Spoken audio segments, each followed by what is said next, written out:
mot de la presse ñi am mbégte tey jii di fekk si fii ci DTV sunu grand Sambou Biagui di taskatu xibaar ci groupe Excaf di ko xam ne tamit ku yëngatu la ci lépp loo xamante ne dafay ñeel cause taskatu xibaar yi mu jiite tamit association bi ñuy wax APRES te xam naa dinañ ci gën a ñëw ci biir waxtaan bi Sambou ñu bàyyi la nga nuyoo ak ñu ñuy suivre. Moustapha maa ngi lay nuyu bu baax a baax di nuyu ñi nga xamante ne ñuy seetaan di leen bàyyi xel bu baax a baax di nuyu askan wi yëpp liñ fi jot a wax rek ñu xam ne lu ci bon ci ñun la li ci baax moom ci borom bi la. ñu ngi ko koy sant bu baax a baax. waxtaan bi dañ koy door ak inondation yi démb Macky Sall demoon na Kër Massar mu doon benn visite bu bëri polémique bu ci am ñenn ñi jàpp ne sax mënoon naa ñàkk parce que ni mu demee gisul askan waak ban commentaire ngay def ci visite du Macky Sall boobu. Oui, à juste raison je pense que loolu ñu bëri commentaire bi c'est des commentaires légitimes parce que nu mu demee la man mi sax dama posé wu la question pourquoi cette option lu tax option boobule ba nag nag amu ci réponse en tout cas nekkul loo xamante ne luy refléter image bu baax la ci jamono ju ñu nekk parce que man dama yaakaar ne li nga xamante ne ñi ngi ko doon def ci lu jëm ci wàllu protocole ay inondation ay fii di expliquer je pense que loolu mënoon nañ ko def avant muy dem fi nga xamante ne moom mooy ca mbënd ma parce que boo demee ba déplacé wu da nga déplacé wu pour ñi nga xamante ne ñoom ñoo loru ci mbënd mi donc boo fa demee da nga war a dem nga daj même boo mënul daje ak ñëpp mais dajel au moins quelques-uns pour véritablement nga xam exactement la nga xamante ne moom moo xew ça c'est les faits maintenant sur le plan image yaakaar naa ne bon mënoon na demee neneen mooy véritablement mu dem ci mu mouiller véritablement le maillot mu dem véritablement ci nit ñi. maanaam mu tooy daal mu tooy voilà nit ñi nga xamante ne ñoo nekk ci mbënd bi parce que vraiment xaw ma ñan ñoo ko conseillé lii mais je pense que c'est pas la meilleure option très honnêtement ça aurait été moi du ma ko digal li mu def déjà il est parti en costume ba pare demoon vraiment ci ñi nga xamante ne ñoom ñoo nekk ci jafe-jafe kontaanoon lool peut-être ñëw président de la République ngi rek ñëw nemmeeku leen parce que c'est le président c'est le premier des Sénégalais donc nit ku nekk ci jafe-jafe président ne man dama lay seet si da ngay kontaan yaakaar naa ne loolu xaw ma kan moo ko digal yooyu mais waroon na dem ñu gis ko xam nga diisoo ak moom day leen di dalal seen xel mais nga ñëw fa après dafay protocole dem yaakaar naa ne daal ci inondation bi dañuy des ba tey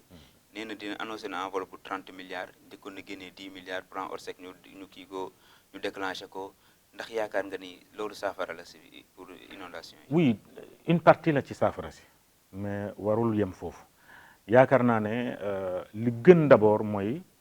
li mu def d'abord mooy que ni dafa jël option bëgg saafara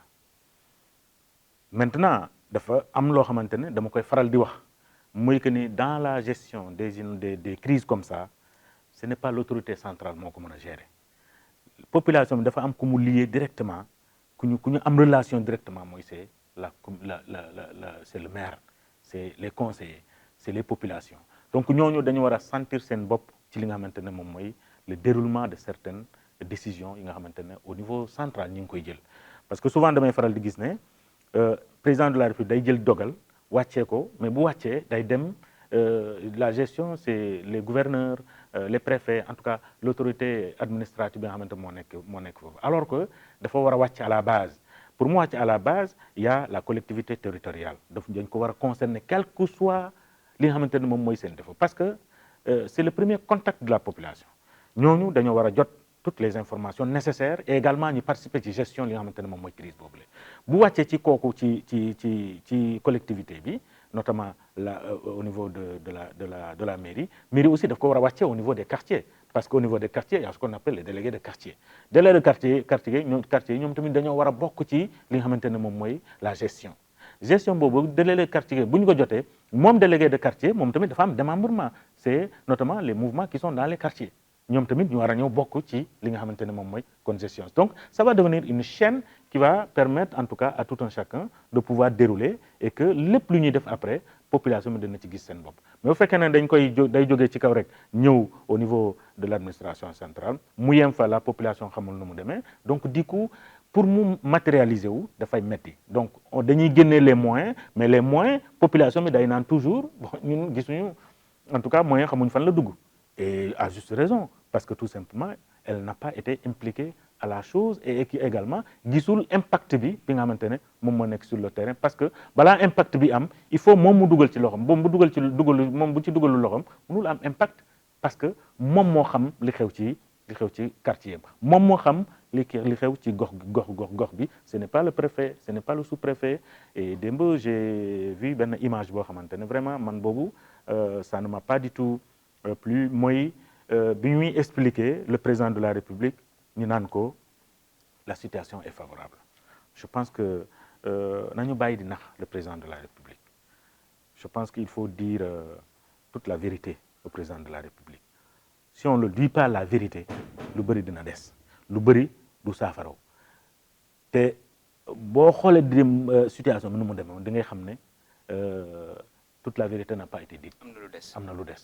dañuy dugg ci domaine politique bi. semaine bii ñu génn coowal Ousmane Sonko ak Bougane Gueye Dany occupé nañu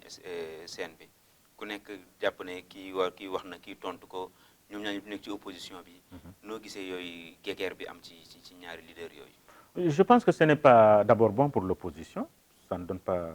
une très bonne image ça c'est la première des choses deuxième bi mooy que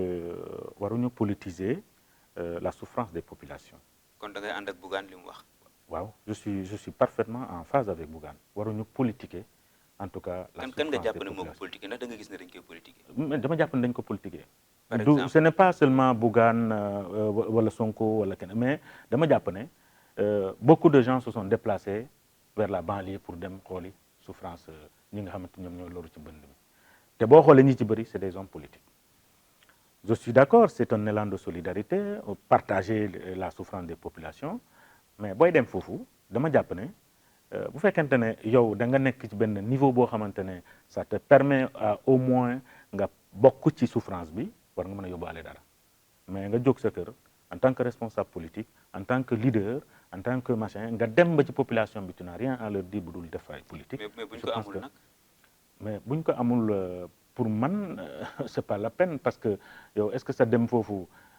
si ce n'est pas la politique sa politique yow est-ce que population bi am na ci dara. waaye masawu leen dem pour masawu leen. masawu yow mën nga dem nga masawu leen. mais comme député xam nga élu nga tey jii buñ la. élu laa la wax élu. waaw booy dem kay askan wi am na lu daanu seen kaw kay yoon la nga dem. ne masawu leen mais xaalisu askan wi lañ la fayee. mais fay ñu ne ko pour ñu joxaat ko. non xaalisu askan wi lañ la fayee ab suut yow war nga ko boole ak war nga ko bokk ak askan wi bu yu mel ni amee. finalement yow kon askan wi lan ngay wut assemblée da nga fa nekk pour toogal fa askan wi. askan boobu bu amee problème da nga war a taxaw askan wi quelle que soit la difficulté parce que acte bi moo am solo. est-ce que taxaw askan wi tamit du nguur gi moo ko war a def. mais ku nekk député yaa ngi ci nguur gi surtout assemblée ku fa toog askan wi nga fa toogal. parce que bu dul woon population bi la mu voté bàyyi seen liggéey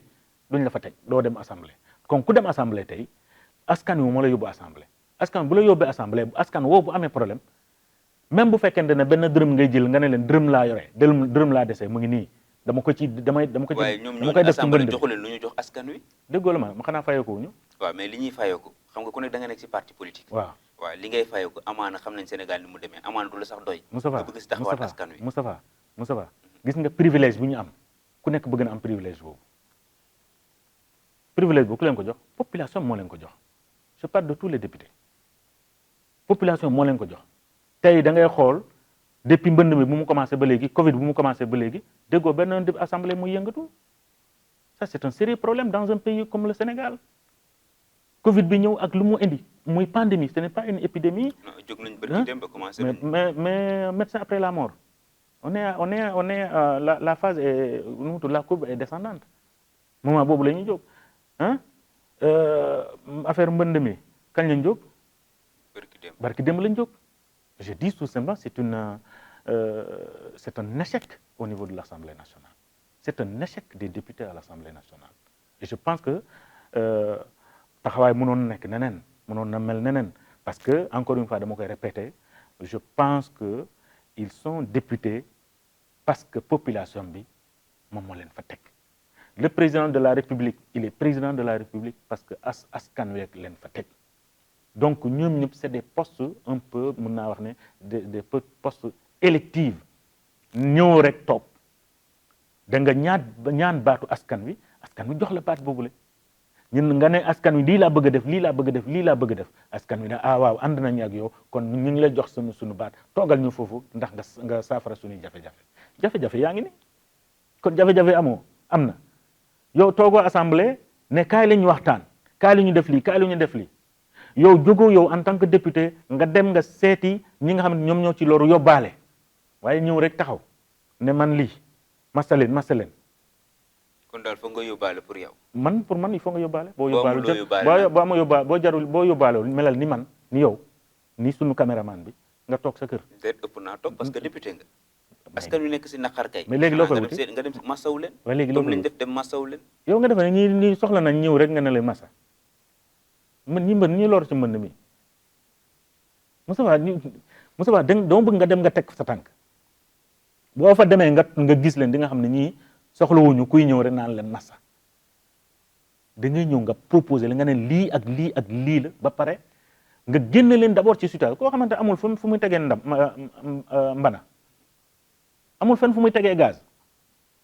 ceeb ba mu yore woon foofu yëpp ndox mi jël na ko gaz ba safaf dem na ñëw nga taxaw nga ne leen massa. léegi Ousmane Sonko Bougane tontu woo ma si ba léegi noo gisee diggante boobu ñoom ñaar. bon ñoom ñëpp opposition lañ nekk démb ñoom ñoo nekkoon ñoom ñoo doon ànd dans l'opposition maintenant nag peut-être situation Bougane il est de la banlieue ñëpp xam nañ ni Bougane banlieue la nekk Ousmane Sonko c'est un leader politique donc bu demee banlieue ba mu wax yenn yi wala mu def yenn yi c'est normal que mu am réaction de Bougane Gueye Dany bu waxee ne l'opposition am na opposition boo xamante ne nii lay def wala nii la lay def c'est normal que Bougane Gueye tontu mais je pense que je pose tout cela damay def lépp dans le cadre politique c'est dans le cadre politique moo tax je dis il faut qu'on arrête de politiser la souffrance des populations parce que c'est pas bien. mais ba léegi préciser kan nga jàpp ne moo ko politiser parce que fu ñu la dégg day mel ni Ousmane Sonko waa PDS yi wàccoon ñu ñëpp dañ ko politiser. dama la ne képp ku fa dem te yóbbaale woo nga dem ne massa da nga ko politiser. ok parce que yow rek yaa ciy gagné. population bi gagné yow yaa ciy gagné parce que da nga dem pour population bi gis la waaw. yow yaa jiite APRES association de la presse pour l'entraide et la solidarité. waaw fan yi am ngeen wax ay terrain yoo xam ne am nañ ko fële ca Mbambilor loo xam ne taskati xibaar yi ñoo ko war a moom su ma juumul terrain bi juróon ay coow. ba ministre bi génn def sortie fu ngeen toll si terrain yi. non ñun ñoo njëkk def sortie parce que ñun dañoo am ce que l'on appelle un compte rendu xam nga lépp lu ñuy def c'est dans la transparence fépp fu ñu dem dañuy def un compte rendu maintenant compte rendu bi bu fekkente ne am na ñoo xamante ne xëy na rafetlu wuñ trop wala n'ont pas compris le compte rendu nañu laajte je pense que ñun ñëpp ay journalistes lañ ñun ñëpp ay hommes de médias lañu da ngay woote nga laajte nga ne lii ak lii ak lii ak lii mais bu fekkente ne yéen dégg ngeen ko rek et je pense que ça ce sont les populations de Daga-Kholpa ñoom ñoo dégg ne rek ne ministre joxe na 500 le ministre n'a jamais donné 500 hectares encore moins 500 parcelles 500 hectares man su ma ko amoon léegi ñun buñ ko amoon léegi dañuy bàyyi suñu këru tasum xabaar yi dem toppatoo suñu 500 hectares xam nga lan mooy 500 hectares 500 hectares est-ce que pour Dakar. mooy li ñu jox Akon. mais c'est extraordinaire nit ñi ñooy après ñoom ñu daw dem gars yi dem Daga-Kholpa dem taxaw naan ay ministre a donné 500 hectares le ministre n'a pas donné 500 hectares encore moins 500 parcelles dañoo dem rencontrer le ministre c'est le ministre de tutelle ba nga xamante ne véritablement man dama koy encourager di ko féliciter ci dynamique bu mu nekk parce que dynamique bu mu nekk il faut oser et je pense que il est en train de poser des actes concrets ci secteur bi nga xamante ne jox nañ ko pour mu gérer ko et ça c'est pas moi seul qui reconnaît cela je pense que ñi nga xamante ne tey ñu ngi autour de Sandaga reconnaissent cela dama jàpp ne bi ñu recevoir d'abord bi ñu defee demande pour mu recevoir ni parce que c'est le ministère de tutelle après dafa nekk ci dynamique boo xamante ne dafa bëgg véritablement que tey tous les acteurs de la presse am au moins un toit comme yeneen secteurs yi comme la magistrature comme yeneen secteurs comme la gendarmerie comme la police ñoom tam ñu am seen toit loolu moo ñu tax a jóg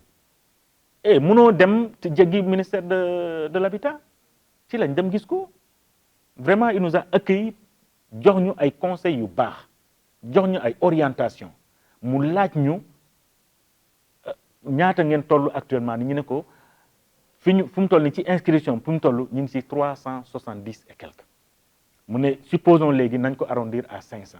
da ngeen koy arrondir à 500 léegi muy 500 adhérents ngeen dem léegi ngeen dem suivre l'administration pour mën a bénéficier wu ci 500 parcelles mais ministre bu waxul lii lan lay wax leneen est-ce que ça veut dire que le ministre a donné 500 kon parcelles yi génnagul hectares non c'est-à-dire nous sommes ci une procédure moom laa yore nii ci procédure lañ nekk procédure boobu procédure képp koo xamante ne da nga war a jot ci parcelle da ngay jaar procédure boobu mooy la coopérative d'habitat des acteurs de la presse ci loolu lañ nekk te loolu bu paree ñu doog a am li nga xamante ne moom la ñu wooyee agrément ainsi de suite ba procédure bi jeex muy une procédure normale administrative parce que ñun xamuñu ñun dañoo dem pour laaj ko naka lay demee mu jox ñu les orientations nécessaires boole ñu ak son directeur de cabinet. kon daal pour ñu résumer mooy taskatu xibaar yi amaguñu terrain. non amaguñu terrain ci procédure bi lañ nekk. xam nga c'est trop facile de dire kaay leen am terrain mais dafa am procédure. mais am na ay zones yu ngeen lu tax waa dagga xool. xam nga non xam nga parce que da ngeen fa tegoon seen bët. wala dañu fa teg suñu bët wala. non xam nga transparence trop de transparence souvent ça nuit transparence boobu nag moom moo xëy na moom moo indi lii xam nga bu yemoon suñu biir rek ñun bureau bi kese xam nga du demee nii mais soo gisee ñi yaatal ko c'est parce que dañoo bëgg ñëpp xam ne lii mu ngi am parce que encore une fois suñu objectif d'ici 2022 mooy que véritablement li nga xamante ne moo jëm ci wàllu kër au moins mu am une bonne partie des acteurs de la presse yu disposer déjà li nga xamante ne moom mooy seen toit. membres yi ñu ngi dooleeku. ñu ngi dooleeku bu baax a baax aujourd'hui nous sommes. bu weesoo kër yi lan mooy doonaan seen taxawaay. am na tamit li nga xamante ne moom mooy la mutuelle de santé et d'ici la fin de mois de septembre dinañ dem benn séminaire à Saly pour former les 30 personnes yoo xamante ne ci association bi la bokk jëm ci wàllu li nga xamante ne moom mooy kon maanaam nu ñuy gérer la mutuelle de santé parce que ce sera une mutuelle de santé nationale des acteurs de la presse loolu nag couverture de maladie universelle moo ñu offrir li nga xamante ne moom mooy. 500 est-ce que damay dellu si terrain 500 est-ce que du indi problème ku xam li nombre de journalistes yi nekk Sénégal 500 parcelles su ngeen ko amoon tey est-ce que problème du am. lu tax problème di am. parce que bu ñu inscrire bu ëpp 500 nag ngeen di def pour séddale bi. waaw ba ne da ngeen bu ñu inscrire mais est-ce que 500 yooyu yëpp dinañ remplir les conditions. da ngay may conditions yu mel noonu. non il y a des conditions comme ni ñuy defee la procédure administrative conditions yi aussi pour acquérir ça il y a des procédures administratives déjà am na loo xamante ne moom lañ lancé mais mooy la fiche d'inscription mais pour le moment ba léegi amaguñ 500 en plus de cela c'est pas dit que c'est benn site rek lay am. Non, parce que ci ñi nga xamante ne ñoo inscrire il y a des régions il y a beaucoup de gens des régions qui se sont inscrits et la cité de la presse ce n'est pas que qu'à Dakar dans les régions aussi dinañ am ce qu'on appelle la cité de la presse parce que loolu aussi il faut mu leer am na ñoo xamante ne dans les régions la ñu nekk ñooñu bu ñu bëggee kër c'est pas à Dakar c'est plutôt fu ñu nekk donc fu ñu nekk il faut ñu taxal foofu une cité de la presse et loolu ginnaaw le ministère de l'urbanisme ak ñi nga xamante ne ñoom daje nañ ak ñoom dinañ daje aussi avec les acteurs des collectivités territoriales notamment les maires pour pouvoir mettre sur pied justement ces cités de la presse mais également il y a la mutuelle de santé également c'est une mutuelle santé nationale boo xamante ne day ëmb Sénégal gi yëpp tous les acteurs de la presse dinañ ci bokk. Et les acteurs de la presse, ce n'est pas seulement le journaliste, voilà le technicien, non, c'est tout le monde. Il y a le journaliste, il y a le photographe, il y a le technicien de son, il y a le preneur de son, il y a le monteur, ainsi de suite. C'est tout un ensemble aujourd'hui parce que secteur bi dafa nekk secteur boo xamante ne il suffit nga génne benn moyen rek tu fausses la donne. Donc c'est un ensemble boo xamante ne dafa war a ànd. Donc bu ko defee mais également il y a ñi nga xamante ne ñu ngi au niveau des structures étatiques, des structures privées. yoo xamante ne tey la plupart bu ñu duggee foofu rek dañ leen di génnee des rédactions dañ leen di génne de la corporation et nous avons dit que dañ koy yaatal et que ñooñu ci famille bi lañ bokk il faut ñu boole leen ci. ok ñu jeexalee si benn point rek rapidement nga wax ñu lan tey ji presse bi yàgg nga ci nekk nga ci ay organes yu bëri mais lan nga gis ne mooy jàngoro presse bi ak ni mu mel jamono ji. jàngoro presse bu ñu ci waree naree wax dinañ fi fanaan waaw dinañ fi fanaan parce que d'abord premier jàngoro bi dama jàpp ne dafa am problème d'union, problème concurrence bi dafa jël ñëw atteindre les travailleurs de la presse, c'est-à-dire les concurrences des organes dafa ñëw atteindre liggéey ñi nga xamante ne ñoom ñoo nekk ci këru liggéeykaay yooyu. Et pourtant nous sommes des amis. Le soir man su ma jógee DTV peut-être je serai avec Moustapha Mbaye, mais pourtant organam et mon organe ay concurrents la ñu. Et finalement à un moment donné loolu day refléter suñu relation et finalement li ñu bëgg du am. Donc loolu premier image boo xam ne waaw premier kii bi mooy concurrence bi. Beneen bi mooy comment ça s'appelle la formation. yaakaar naa ne formation bi dafa des parce que formation bi aujourd'hui les organes de presse ne prennent pas en compte ce volet-là. da ngay gis koo xamante ne ñëw na ci organe contrairement aux autres secteurs qui participent à la formation des travailleurs. C'est rare de voir un organe de presse buy def li nga xamante ne moom mooy la formation ci module, parce que le monde évolue trop vite, notamment les techniques de communication qui changent. Donc da nga war a adopté wu ci contexte boobu, mais contexte boobu malheureusement nos organes duñu ci dugal, duñ ci bàyyi xel, duñu participer à la formation. Donc loolu vraiment loolu mooy moo bu nga xamante ne vraiment gars yi war nañ ci bàyyi xel bu baax a baax. Et je pense que Mamadou Ibra Kane mi nga xamante moom mooy président CDEPS dina ci taxaw en tant que président des patrons de presse, dina ci taxaw pour que mu am ay vraiment ay cadre de formation pour les travailleurs. ci waxtu jëne lan mooy doon sa mot de la fin? son mot de la fin mooy jaajëfal leen vraiment. Je pense que fii sama kër la. Top c'est un ami, donc tey jii vous êtes tous devenus des amis, donc sama kër la. Donc vraiment à chaque fois su ma fi ñëwee mbégte lay àndal. Je suis très fier parce que évolution bu mu def la. Je pense que vous êtes en train de jouer un rôle important dans cet espace médiatique boo xamante ne bu suba